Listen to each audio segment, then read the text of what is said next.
Uncle Vanya is about a family that lives in the Russian countryside. And it takes place in 1897. It's not like a normal play where it has like a clear storyline, I guess. It's more about these people who are going through different things. Uncle Vanya takes care of the whole estate until the professor who runs the estate comes back with his wife, and they kind of throw everyone for a loop. It's about people who are struggling and how they react to their struggles, and then about lust and desire and loyalty and what people will do when their desires take control of them. It's such a classic piece written by Anton Chekhov. He writes really human characters, and so you realize how much your character's desires align with your own, and you can pull on your own desires and match them up with your character. I think that whole process of doing that character work was so huge. Uncle Vanya lived a life that he is not happy with. His struggle in this play is coming to terms with the fact that he just lived a life that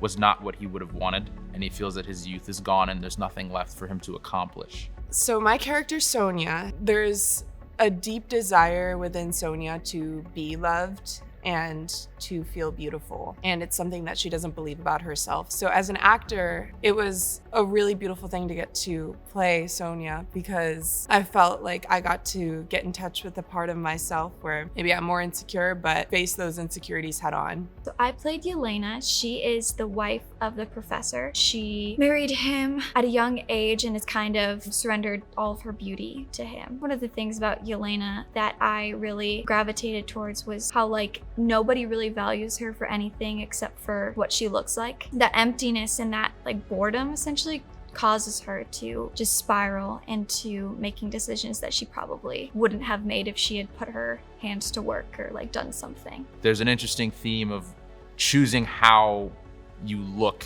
at your life, and that determines what you can make of it in the time that you have. Uncle Vanya's been working on this farm, kind of bleeding it dry to fund the professor's career. It's left him broken and empty. Uncle Vanya had the same talents and skills, if not more talent and skill than the professor did when they were both younger. So he's given up so much so other people could have happiness. In the play, we see him when he can't bear that anymore.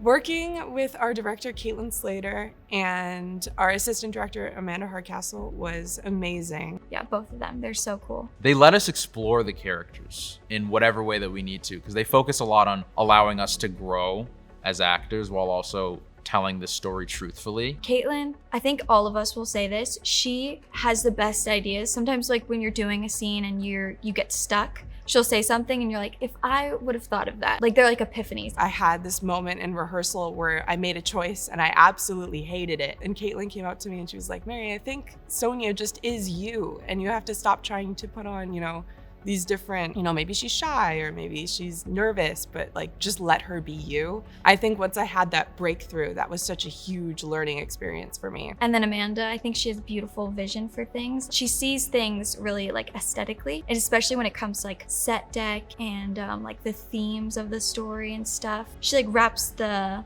bow on the package. I think a challenging aspect of Uncle Vanya would be just how heavy the subject matter is. The play, it's not all pizzazz, it's kind of just life and going through life as these characters. And as an actor, you're focusing so much on that part of it that you can't see it from the outside. Chekhov thought it was a comedy. Stanislavski thought it was a tragedy, right? So when we first did the play on opening night, people were laughing. I was blown away. Knowing that the audience was invested in hearing that just brought a whole different energy than we had ever had in rehearsals that I think gave so much more life to the play. My mother, the old magpie, still chattering on about the emancipation of woman with one eye on her grave, and the professor. Yes, the professor. He sits in his library from morning till night, as usual. Straining the mind, wrinkling the brow. He writes without respite, in hope of praise in the future.